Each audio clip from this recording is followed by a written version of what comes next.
Assalamualaikum warahmatullahi wabarakatuh. Alhamdulillahi rabbil alamin. Assalatu wassalamu ala asyrafil anbiya'i wal mursalin Sayyidina Muhammadin wa ala alihi wa sahbihi wa man tabi'ahum bi ihsanin ila yaumiddin. Asyhadu an la ilaha illallah wahdahu la syarikalah wa asyhadu anna Muhammadan abduhu wa rasuluh. Allahumma arinal haqqa haqqa warzuqna ittiba'ah wa arinal batila batila warzuqna jatinabah.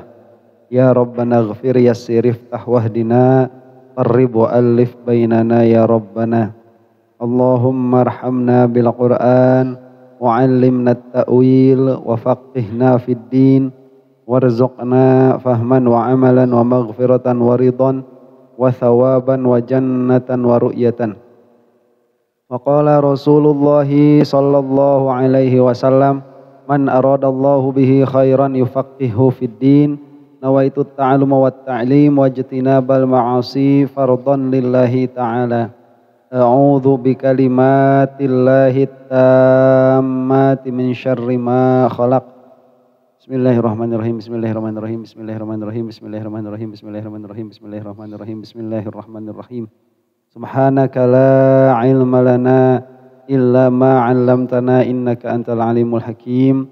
Al-Fatihah.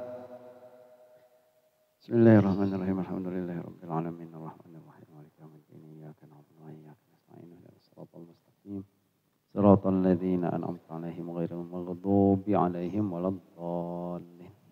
Bismillah. Risalah Qusyairiyah dulu ya.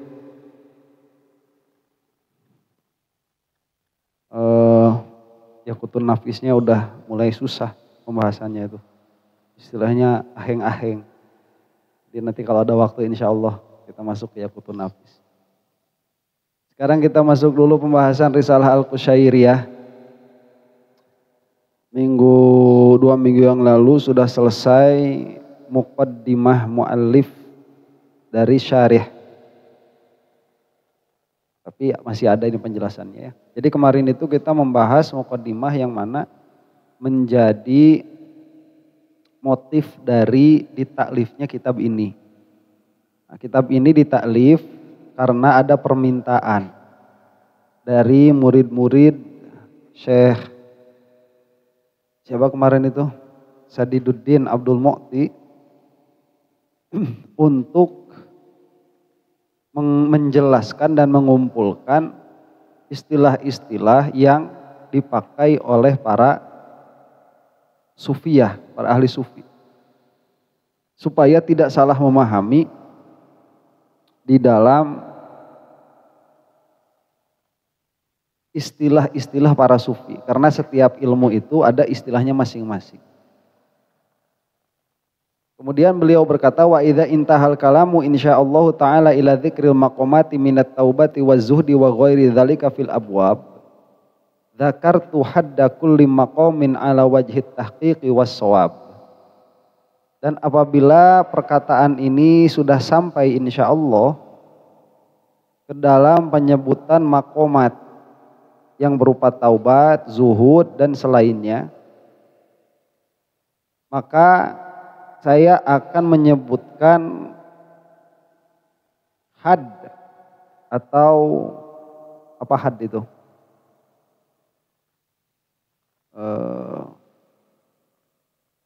Definisi kulli maqamin setiap maqam ala wajhi tahqiqi was shawab. Atas jalan tahqiq setelah diteliti dulu, was shawab dan atas jalan yang benar.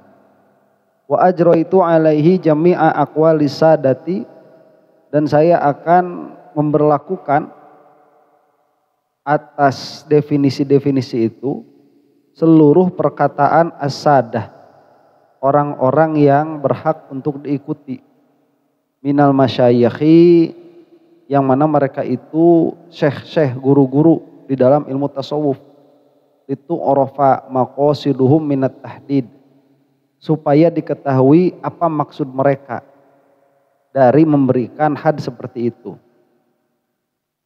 Nah, sesuatu yang sifatnya maknawi tatkala kita ingin mengejar sesuatu itu, dia harus difahami dulu. Karena tanpa pemahaman kita bisa jadi salah mengejar apa yang ingin kita kejar. Nah, upaya untuk memahamkan perkara yang maknawi itu, dia suka disebut tahdid. Memberi had, memberi batasan, memberi definisi begitu. Untuk apa? Supaya maksud mereka itu diketahui. Jadi di dalam agama kita itu mengikuti orang-orang yang telah lalu. Karena agama ini bukan sesuatu yang baru. Nah,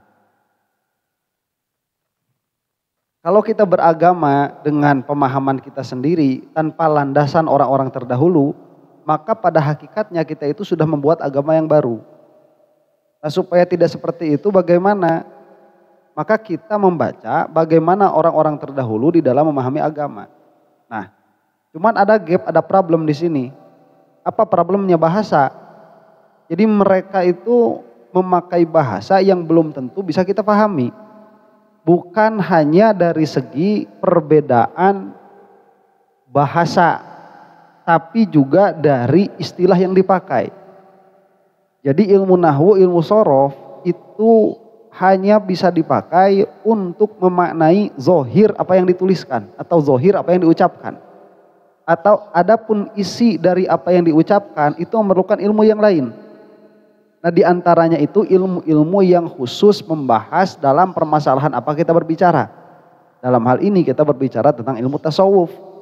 Maka harus dijelaskanlah istilah-istilah yang berlaku pada orang-orang yang menjalankan tarikat tasawuf ini. Nah, supaya apa? Supaya maksud mereka itu tersampaikan dengan baik. Jadi bisa difahami dengan baik. Au bayani tsamarati wal asbab, atau menjelaskan buah-buah dan sebab-sebabnya. Wa nas'alul auna mir rabbil arbab bimannihi wa karomihi. Dan kita semua meminta pertolongan dari Robnya arbab. Rabbul arbab itu maksudnya Allah Subhanahu wa taala, bimannihi wa karomihi, dengan pemberiannya dan dengan keutamaannya. Nah, selesai. Jadi Risalah Qusyairiyah yang cetakan ini dia membahas tentang kisah dulu, baru nanti makomat. Nah, ada yang cetakannya itu makomat dulu baru kisah. Kalau di sini kisah dulu baru makomat. Tapi sebelum kisah nanti dijelaskan dulu muqaddimah.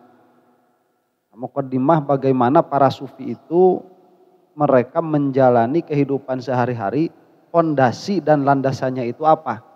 Makanya kita nanti akan mendapatkan bahwa para sufi itu tidak akan lepas dari tauhid yang benar. Nah, inilah yang akan dijelaskan. Bismillahirrahmanirrahim. Sallallahu ala sayyidina Muhammadin wa alihi wa sahbihi wasallam. Qala asy-syaikhu al-imam Abdul Qasim Abdul Karim ibnu Hawazin al-Qusyairi radhiyallahu anhu. Telah berkata asy-syaikh al-imam Abdul Qasim Abdul Karim bin Hawazin al-Qusyairi radhiyallahu anhu. Mudah-mudahan Allah memberikan keridhaan kepada beliau. Alhamdulillahilladzi tafarrada bijalali malakutihi.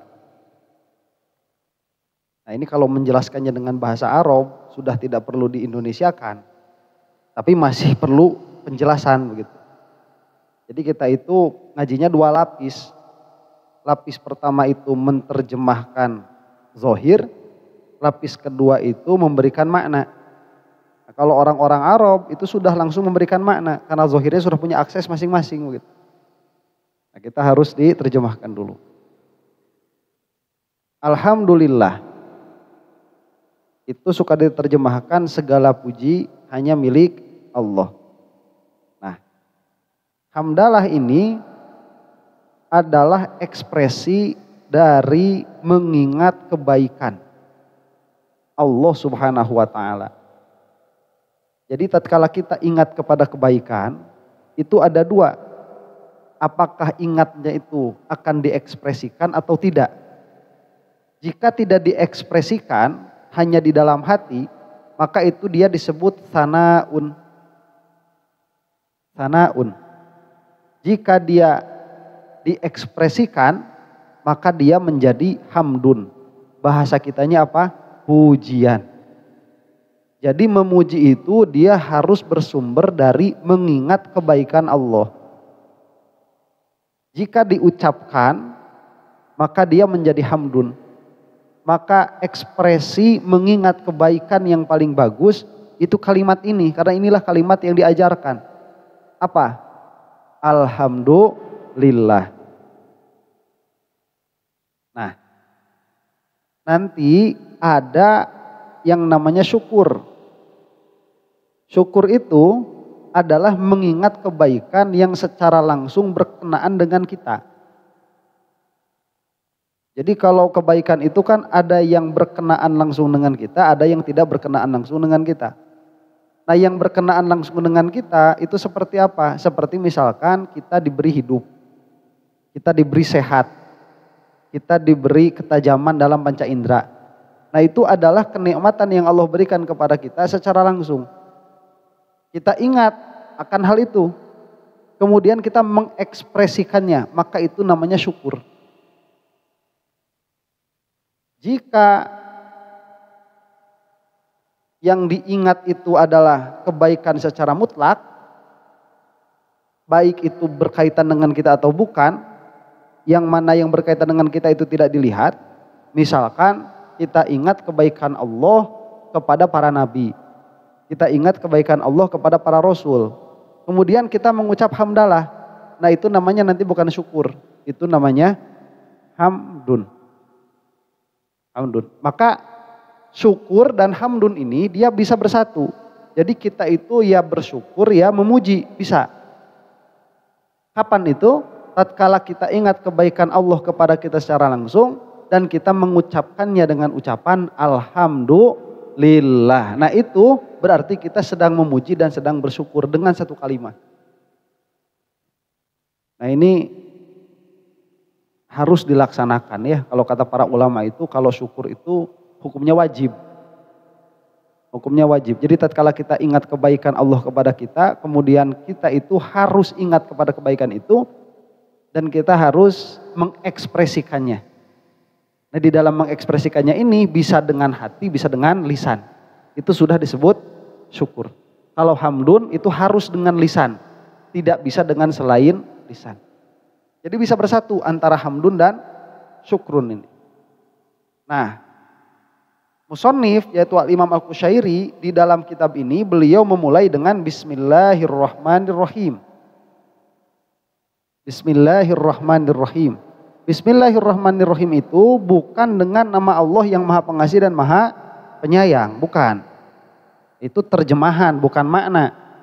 Ya, maknanya itu kita tabarru dari perbuatan kita. Tabarru itu apa?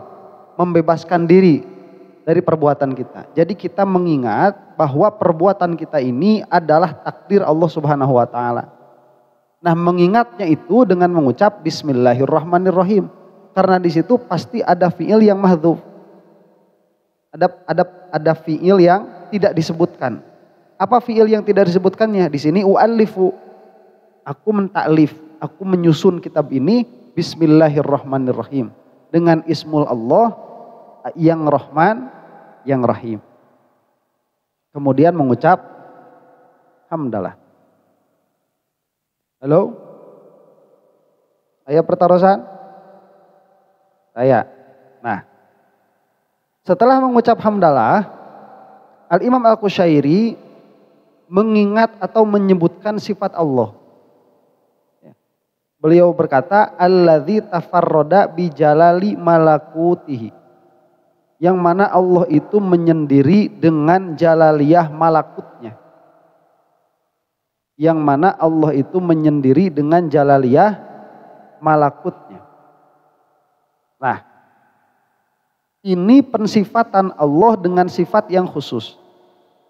Jadi karena Allah itu sifatnya tidak terbatas, maka tatkala mengingat sifat Allah, pasti kita itu ingat kepada salah satu saja. Makanya disebutkan oleh Al-Imam Al-Qushairi di sini sifat Allah Subhanahu wa taala yang paling penting yaitu tauhid. Maksudnya yang paling penting itu yang paling penting untuk diketahui. Jadi apakah Allah itu sifatnya terbatas atau tidak? Tidak. Jika dia tidak terbatas, apakah kita itu memiliki kemampuan untuk mengetahui seluruh sifat Allah? Tidak. Makanya yang kita ketahui dari sifat Allah itu hanya sebagian saja. Nah, yang sebagian ini ada yang wajib diketahui, ada yang tidak wajib untuk diketahui. Di antara yang wajib diketahui itu kita harus tahu bahwa Allah Subhanahu wa taala itu ahad. Ahad itu tidak berbilang. Nah, ketidakberbilangan Allah ini akan mengakibatkan kepada ketidakberbilangan di dalam mengurus perkara-perkara selain Allah. Jadi perkara selain Allah ini dia tidak bisa mengurus dirinya sendiri. Kenapa? Karena dia sesuatu yang mungkin. Sedangkan sesuatu yang mungkin itu dia tidak akan tetap pada keadaan ada jika tidak ditetapkan adanya. Makanya kalau mazhab Asy'ariyah itu berkata, perkara yang mungkin kemudian ada, selama dia ada, dia tetap membutuhkan kepada Allah. Nah, bahasa kita itu dia tetap membutuhkan kepada pengurusan Allah Subhanahu wa taala. Dan di antara syariat yang kita kerjakan itu intinya untuk mengingat Allah. Kita sholat untuk mengingat Allah. Kita ngaji untuk mengingat Allah. Kita puasa pun begitu untuk mengingat Allah. Nah, salah satu yang paling penting untuk diingat itu apa? Kepengurusan Allah kepada kita. Makanya di antara ciri-ciri orang yang lupa bahwa dirinya diurus oleh Allah, itu apa? Kecemasan yang berlebihan akan keadaan dirinya. Itu adalah salah satu ciri bahwa dia itu sedang lupa bahwa dia itu diurus oleh Allah Subhanahu wa taala. Nah, makanya Al-Imam Al-Qushairi di sini menyebutkan sifat Allah yang paling fundamental untuk diketahui, yaitu alladzi tafarrada bi jalali malakutihi. Yang mana Allah itu menyendiri dengan jalaliyah malakutnya. Apa yang dimaksud jalaliyah malakutnya itu? Nah, kalau siapa ini? Saya punya catatan nih. Al malakut huwa ma khalaqahullahu taala wala yudraku bil hawasi. Jadi malakut itu adalah perkara yang diciptakan oleh Allah tapi tidak bisa diidrok oleh panca indera. Apa saja yang diciptakan Allah tapi tidak bisa diidrok oleh panca indera itu? Ruh, apalagi jin, ya, malaika. Nah, itu perkara-perkara yang tidak bisa diidrok. Termasuk arsy itu tidak bisa diidrok. Kenapa? Saking jauh. Jadi perkara itu ada yang tidak bisa diidrok karena indera kita tidak ta'aluk dengannya. Ada yang tidak bisa diidrok itu karena perkara itu terlalu jauh. Nah, sunnatullah ini ya, semua perkara itu berjalan karena ada kepengurusan. Nah, kepengurusan jasad itu bukan diwakilkan ya, kepengurusan jasad secara adat, secara hukum adi, dia diwakilkan kepada perkara-perkara yang tidak kasat mata. Jadi kita lihat sekarang nih, kita ini kan makhluk kasar nih, ya, 3 dimensi, mahsus, bisa diindra nih. Nah, kita yang bisa diindra ini, kalau nggak ada ruh, keurus nggak? Nggak keurus. Makanya kalau mati, jasad busuk, karena tidak ada yang mengurus. Tatkala ruh ada, jasad terurus. Nah, keterurusan perkara yang mahsus itu diwakilkan kepada perkara yang ghair mahsus. Keterurusan perkara yang terindra itu diwakilkan kepada perkara yang tidak terindra. Makanya tatkala kepengurusan ini sudah tidak ada, yang terindra ini musnah. Nah, kalau kita misalkan lihat matahari itu ya, matahari, bulan. Matahari, bulan, bintang itu bisa dalam keadaan seperti itu karena ada yang mengurus. Yang mengurusnya itu apa? Yang mengurusnya itu perkara-perkara ruhaniyah malakutiyah ini. Makanya di dalam beberapa riwayat itu disebutkan matahari itu ada malaikatnya yang menjadikan matahari berjalan. Kalau di fisika modern kan bukan matahari yang berjalan, tapi bumi yang berjalan. Tapi tetap matahari pun berjalan juga, ada orbitnya juga. Hah? Beras satu pun ada yang ngurus. Jadi malaikat, bulan, bintang, berasnya, itu semuanya ada yang mengurus. Nah yang mengurusnya itu dia adalah malakut. Perkara-perkara yang tidak terhisi. Nah cuman jangan sampai terkecoh. Keterurusan ini dia tidak menjadikan Allah tidak mengurus. Karena fil haqiqoh yang mengurus semuanya itu Allah Subhanahu wa ta'ala. Cuman yang terlihat oleh kita, jangankan ke Allahnya, ke malakutnya pun kita nggak bisa tahu, nggak bisa ngidrok. Kalau bukan dari riwayat-riwayat yang ada. Nah makanya salah satu fungsinya Rasul itu apa? Untuk memberitahu perkara-perkara yang ghaib. Itu salah satu fungsinya Rasul. Di antara perkara yang ghaib itu, di antaranya ruh, malaikat, jin itu di antaranya. Nah dan ada riwayat-riwayat yang mengatakan bahwa kita ini loh diurus sama ruh kita. Buktinya apa? Kalau kita mati badannya sudah tidak terurus. Habis mati. Nah malaikat penjaga matahari itu kalau nggak ada mataharinya jatuh. Mataharinya rusak. Bulan pun demikian. Nah jangan sampai riwayat-riwayat seperti ini mengakibatkan kita memiliki keyakinan bahwa yang mengurus ini adalah malaikat.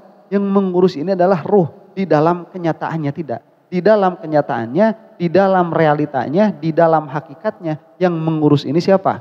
Allah Subhanahu wa ta'ala. Nah makanya disebutkan alladzi tafarrada bijalali malakutihi.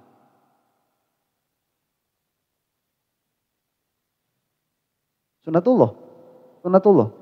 Jadi di dalam hakikatnya tidak ada yang mengurus selain Allah Subhanahu wa ta'ala. Tapi secara surah, secara bentuk, secara sunnatullah, seolah-olah malaikat itulah yang mengurus. Seolah-olah ruh itulah yang mengurus. Coba sekarang nih ya, kalau misalkan orang ruhnya nggak dicabut sama malaikat Israel, itu ruhnya keluar nggak?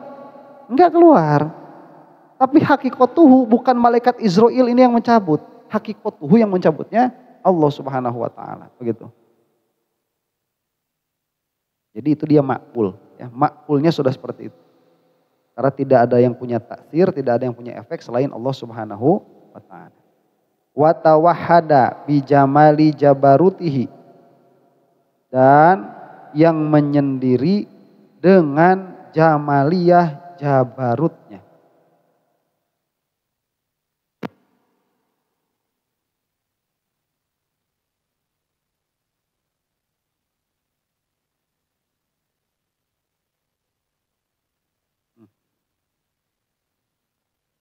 Dan yang menyendiri dengan jamaliyah jabarutnya.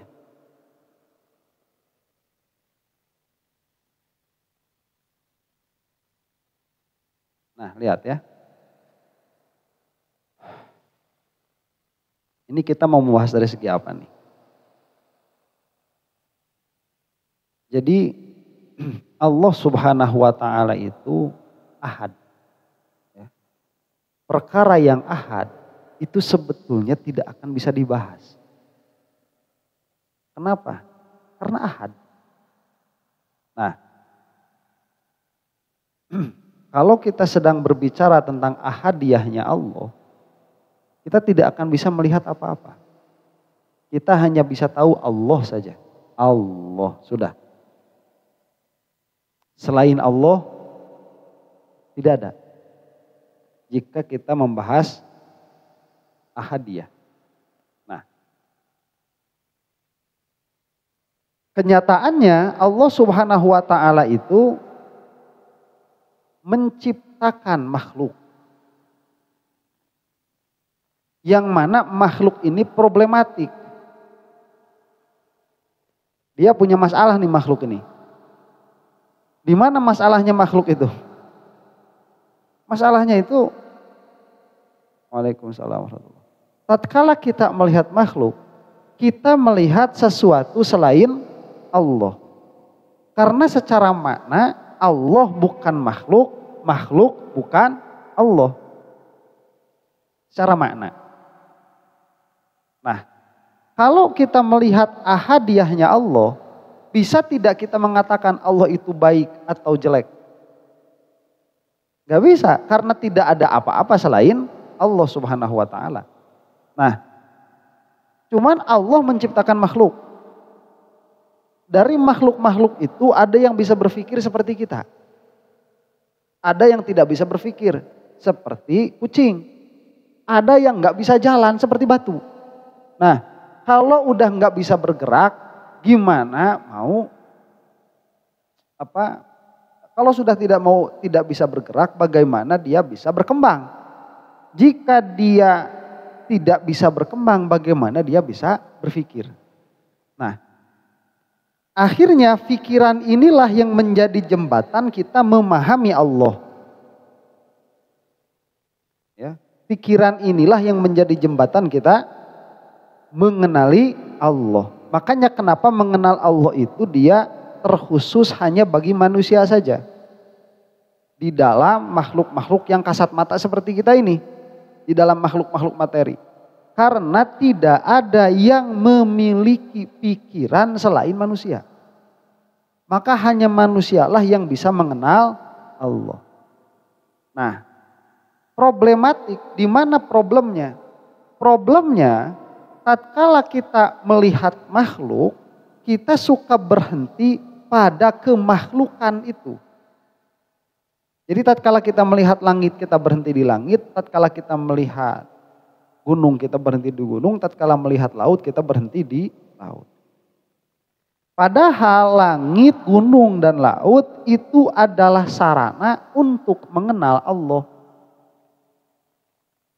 Bagi siapa? Bukan buat kucing, bukan. Dah kucing mah enggak punya dia alat untuk mengenal Allah lewat apa yang Allah ciptakan, enggak punya.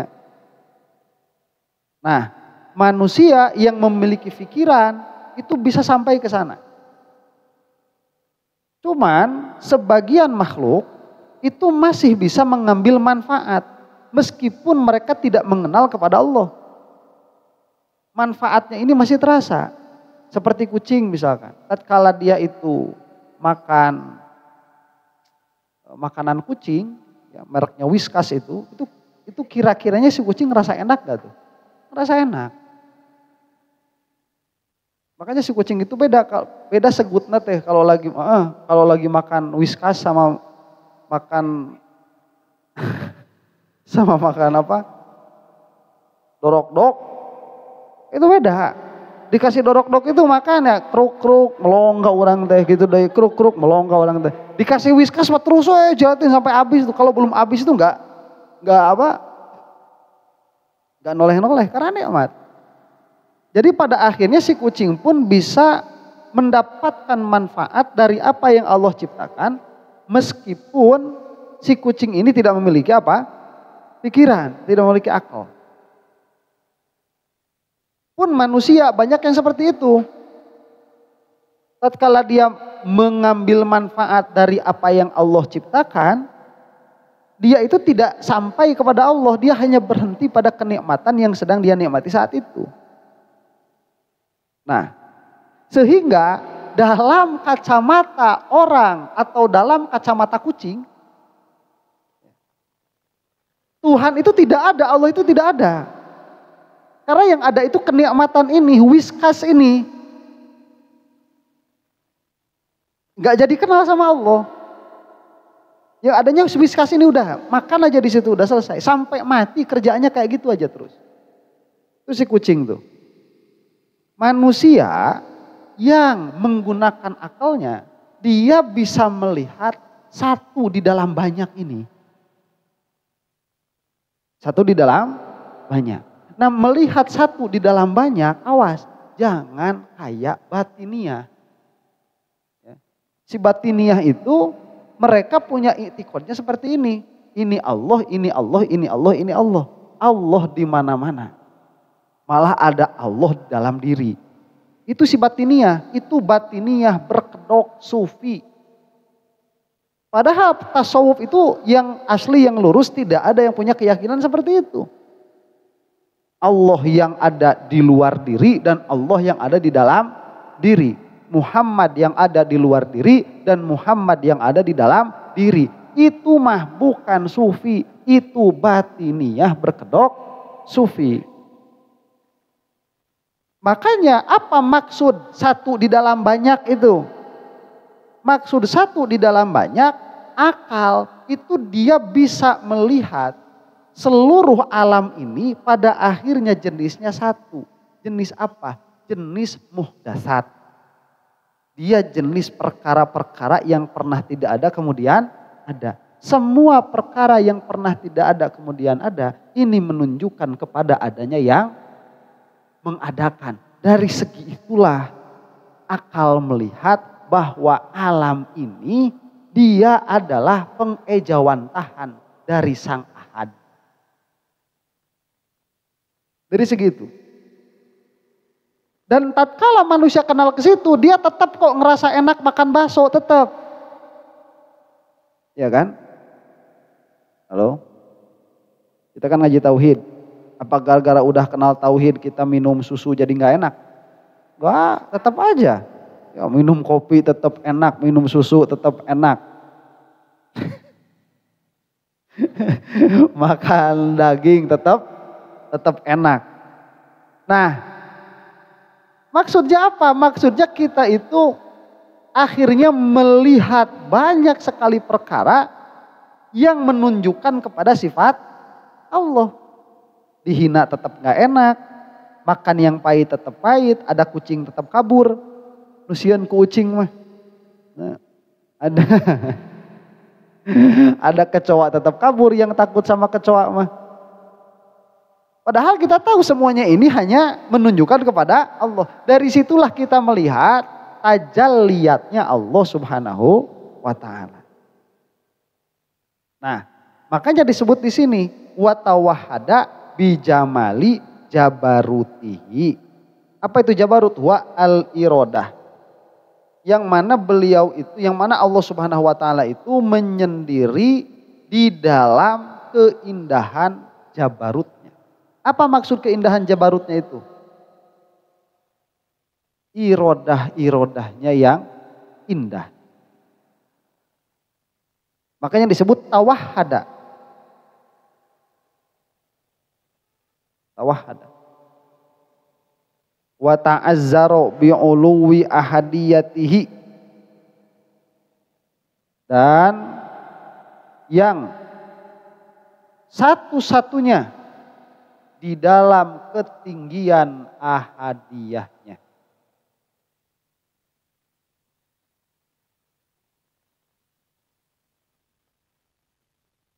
Pada ketinggian ahadiyahnya. Yang ahad selain Allah nggak ada. Yang ahad selain Allah tidak ada. Karena ahad itu bukan nilai. Ahad itu bukan nilai.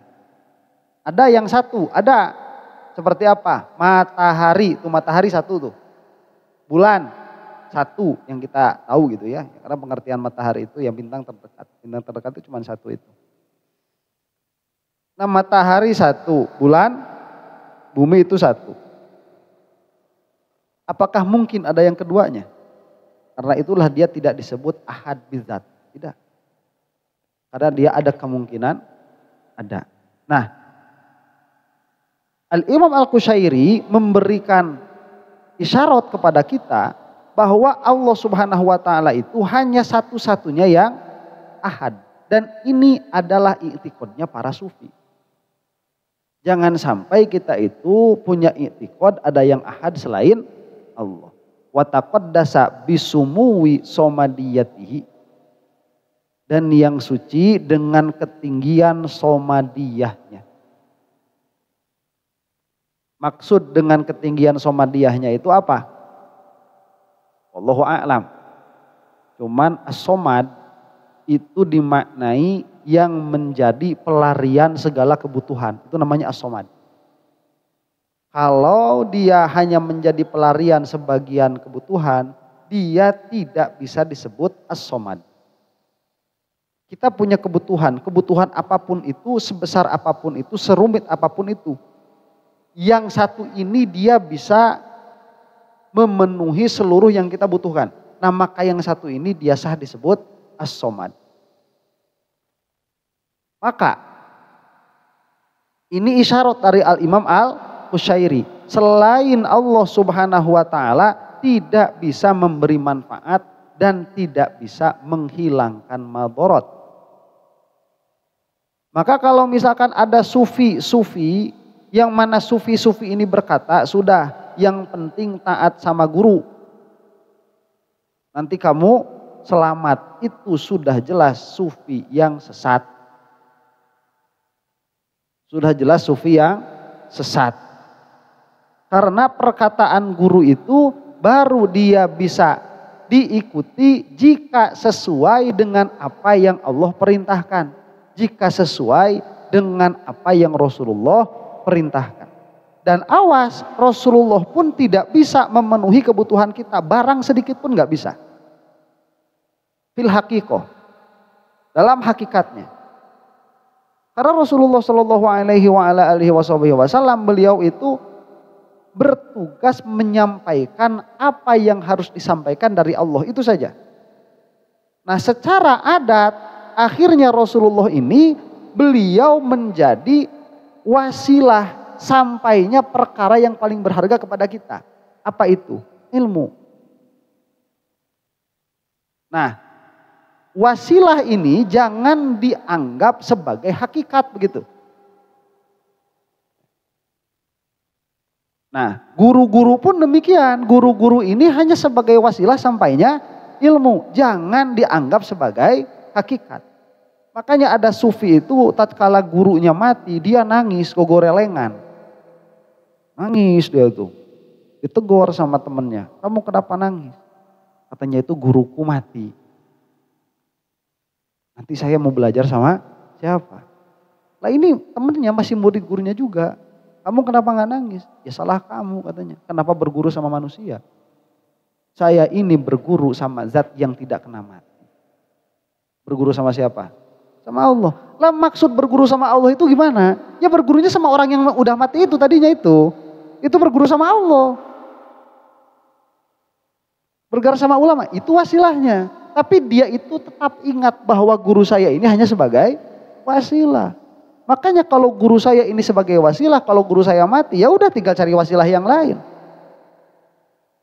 Iya kan gak susah juga gitu. Karena wasilah itu dari hakikat. Jadi si murid ini dia kalau melihat gurunya ini sebagai hakikat, dia kafir. Cuman kalau dari kisah itu si muridnya ini dia sedang tertutup oleh makom syariat, si murid yang satunya ini lagi sedang tertutup oleh makom hakikat. Nah, di dalam segi hakikat wataqaddasa bisumuwi somadiyatihi, itu hanya milik Allah saja. Somadiyah itu yang bisa memberi manfaat dan menghilangkan madarat itu hanya siapa? Hanya Allah saja. Dan ini adalah i'tiqadnya para sufi. Wa takabbara fi dzatihi an mudhara'ati kulli nazirin. Dan yang takabbara fi dzatihi, yang agung, yang menyendiri di dalam zatnya, an mudhara'ati kulli nazirin, dari persamaan seluruh persamaan. Maksudnya ya Allah tidak ada yang menyamai. Bahasanya takabbaro, lah itu bahasanya maknanya tetap tawahhada. Tetap tawahhada. Jadi kalau secara bahasa begini. Kenapa orang sombong kok bisa sombong? Kenapa?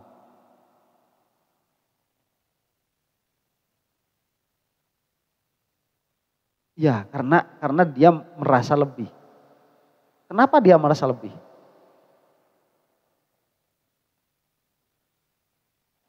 Karena memang ada lebihnya. Maksud ada lebihnya apa? Jarang. Semakin jarang orang kayak dia, itu dia semakin hak untuk sombong. Coba kalau cowok ini di dunia cuman saya satu-satunya. Saya ini berhak sombong kan? Iyalah, gak ada saingan. Gak ada saingan. Makanya orang yang sombong itu biasanya yang paling kaya di kampungnya. Padahal kalau pindah ke kampung orang lain miskin. Orang yang paling ganteng di kampungnya. Padahal kalau pindah ke kampung lain goreng patut. Itu suka apa? Suka ada rasa sombong. Makanya semua kesombongan itu tidak ada yang benar, tidak ada yang hak di sisi Allah, enggak ada. Semua kesombongan tidak ada yang hak di sisi Allah. Bukan di sisi manusia ya, di sisi Allah. Kenapa? Karena sesombong apapun engkau itu masih ada yang mirip. Masih ada saingannya. Nah, secara bahasa yang paling berhak sombong ini siapa? Allah yang paling berhak sombong. Karena tidak ada saingan, tidak ada duanya. Makanya bahasanya wa takabbaro fi dzatihi an mudhara'ati kulli nazirin. Yang bersombong-sombong begitu. Maksud bersombong-sombong itu bukan Allah sombong, enggak. Allah mah enggak kena sama sifat sombong. Ya. Karena sombong itu hakikatuhu dia adalah sifatnya makhluk. Yang bagaimana tadi ada dia sedang melihat kelebihan yang ada pada dirinya dan tidak melihat kelebihan yang ada pada orang lain. Jadi keadaannya sedang seperti itu. Kenapa misalkan orang yang di kampung paling kaya bisa sombong? Karena dia lagi nggak ngelihat orang yang lebih kaya daripada dia. Kalau dia lagi ngelihat orang yang lebih kaya daripada dia nggak bakal sombong. Itu sifatnya manusia. Dan Allah tidak akan kena oleh sifat sombong. Makanya tatkala disebut sifat sombong ini majaz. Wa takabbaro. Maksudnya apa? Tidak ada duanya. Karena yang paling layak untuk sombong itu yang tidak ada duanya. Wa takabbaro fi dzatihi min an mudhara'ati kulli nazirin wa tanazzaha fi sifatihi an kulli tanahin wa kusurin. Dan yang maha suci di dalam sifat-sifatnya dari segala penghabisan dan dari segala kekurangan. Nah, ini sifat Allah ya. Isyarat Allah itu sifatnya, Allah itu maha suci dari setiap penghabisan. Dalam pengertian apa? Dalam pengertian Allah ini bukan jisim. Karena setiap jisim pasti terbatas. Jadi kalau misalkan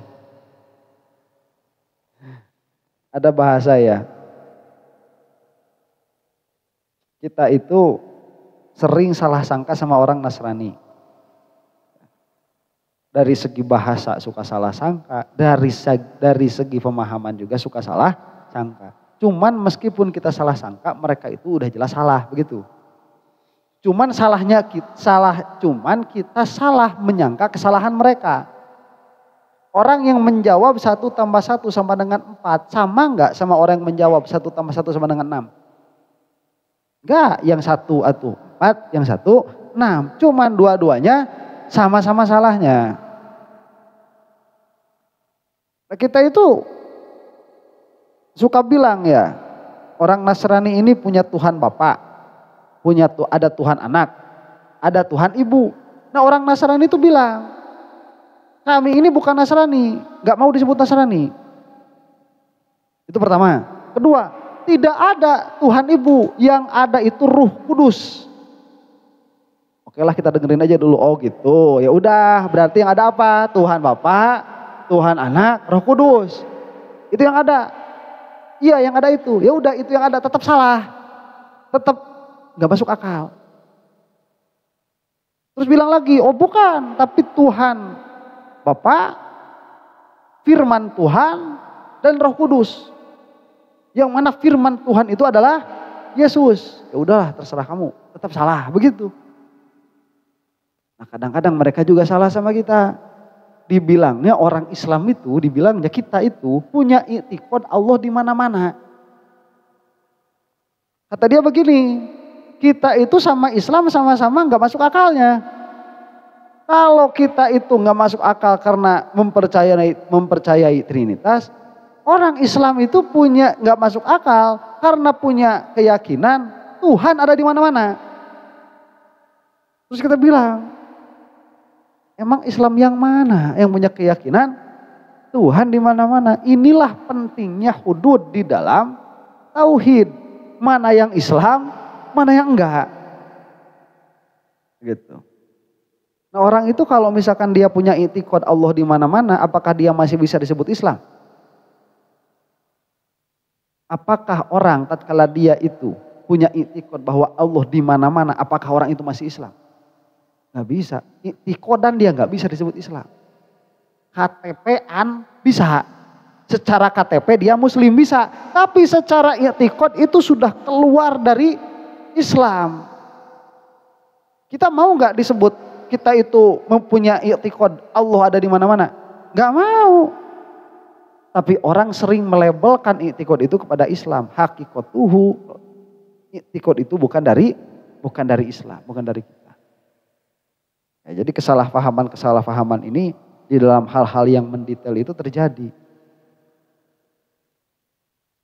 Makanya disebutkan di sini watanazzaha fi sifatihi an kulli tanahin wa qusurin, yang suci di dalam sifat-sifatnya dari seluruh penghabisan dan seluruh kekurangan.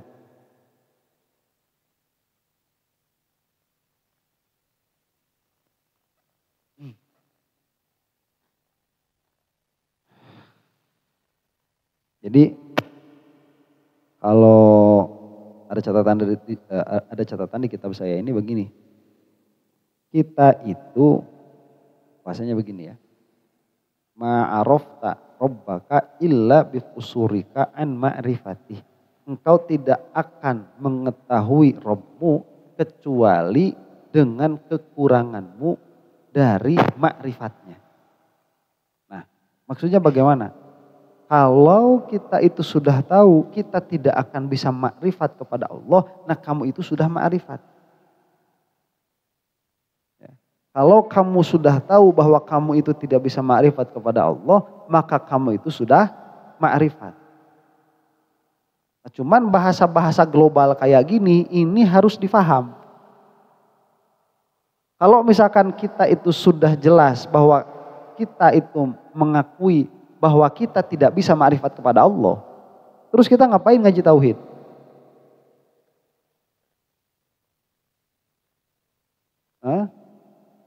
Ya, iya kan, makanya maksudnya bukan itu begitu. Jadi kita harus tahu maksud dari apa yang dibicarakan.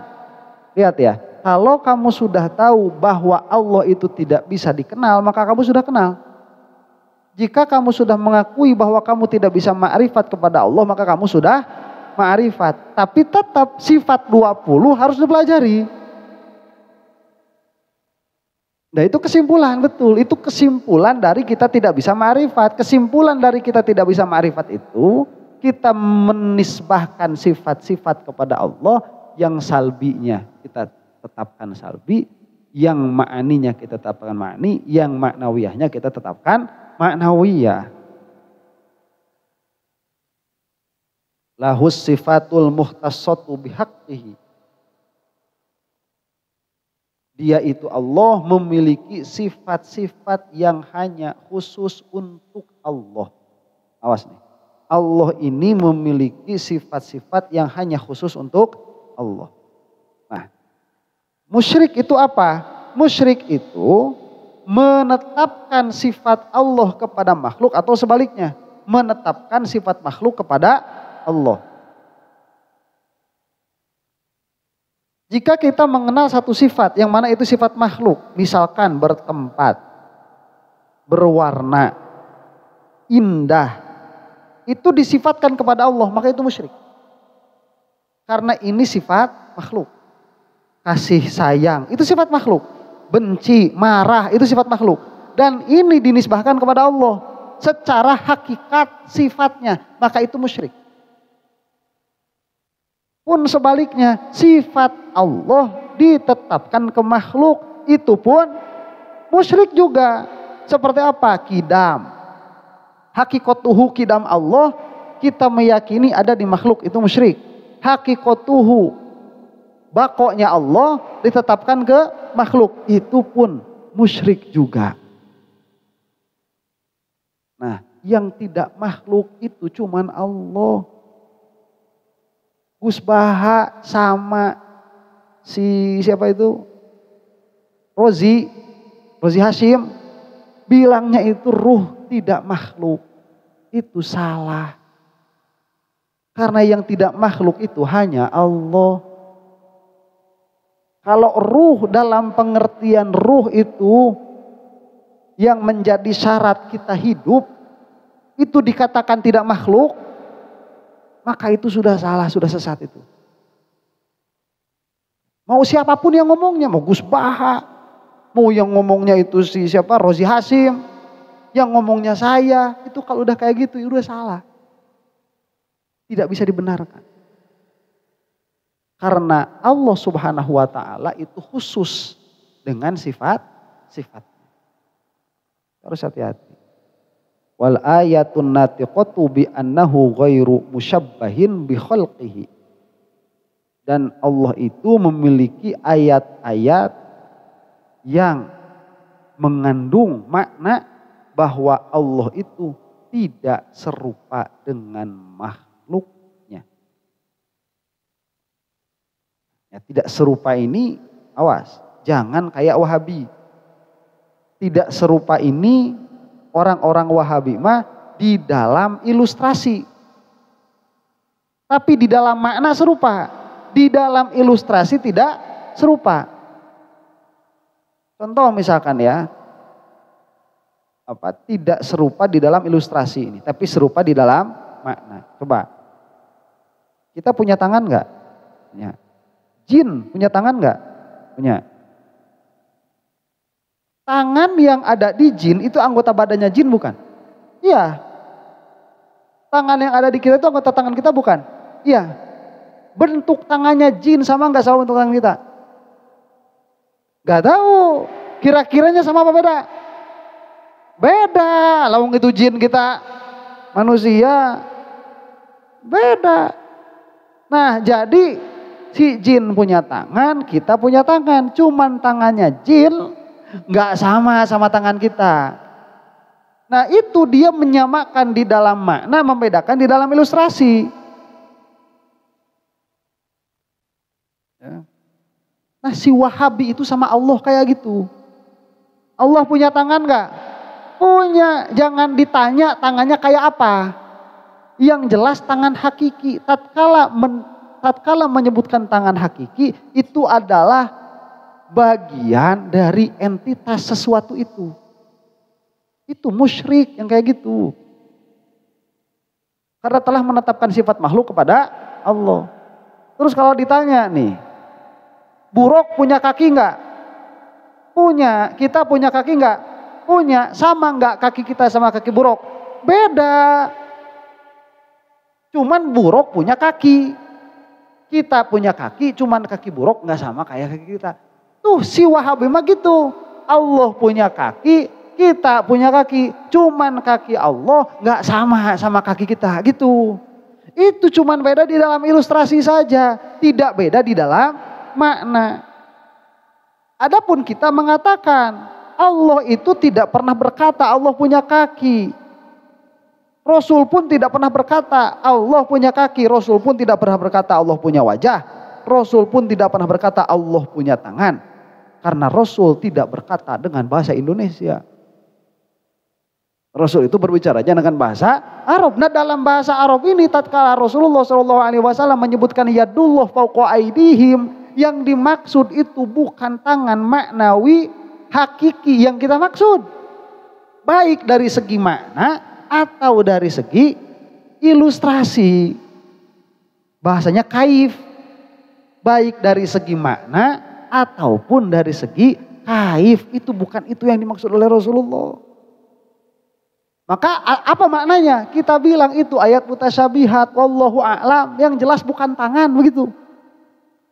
Kalau mau madhab salaf, kalau mau madhab kholaf kita takwil. Coba tanya sama orang Arab itu. Tatkala saya mengatakan li ala Zaidin yadun, aku punya tangan atas Zaid. Itu maksudnya apa tuh? Tanya sama orang Arab. Nah orang Arab dulu tuh bilangnya gini, saya punya kekuasaan atas Zaid. Berarti Zaid ini ada di bawah kekuasaan saya. Dan saya tidak harus punya tangan untuk mengatakan li ala Zaidin yadun. Gak usah. Nah kalau mau difahami itu yadullah fawqa aydihim itu kuasanya Allah itu berada di atas kuasanya orang-orang kafir. Sekarang orang kafir bilang tuh punya apa? Punya pesawat terbang. Pesawat terbang kita juga punya sih. Pesawat tempur. Ya, orang-orang kafir tuh punya pesawat tempur. Asal seenak nawai Palestina dibom gitu ya. Gaza dibom seenaknya. Udah itu. Wa makarullah. Mereka melakukan tipu daya. Kok Allah dibalas? Yadullah fawqa aydihim. Kuasa Allah di atas kuasa mereka. Kalau kamu melihat di orang kafir itu ada kuasa, kamu harus tahu bahwa mereka itu ada di dalam kuasanya Allah. Yadullah fawqa aydihim. Kuasanya Allah di atas kuasa mereka. Tuh orang kafir itu ada di bawah kekuasaan Allah. Maka mendekatkanlah diri kepada Allah. Gak usah ngurusin orang kafirnya gitu. Kira-kiranya seperti itu. Kalau mau diterjemahkan. Kalau nggak mau diterjemahkan ya udah. Wallahu a'lam. Maknanya apa? Yadullah fawqa aydihim. Wallahu a'lam. Ini ayat mutasyabihat yang jelas bukan tangan. Karena jika itu tangan, maka menisbahkan sifat makhluk kepada Allah. Pan enakeun heula mun istirahat. Wallahu a'lam bishawab.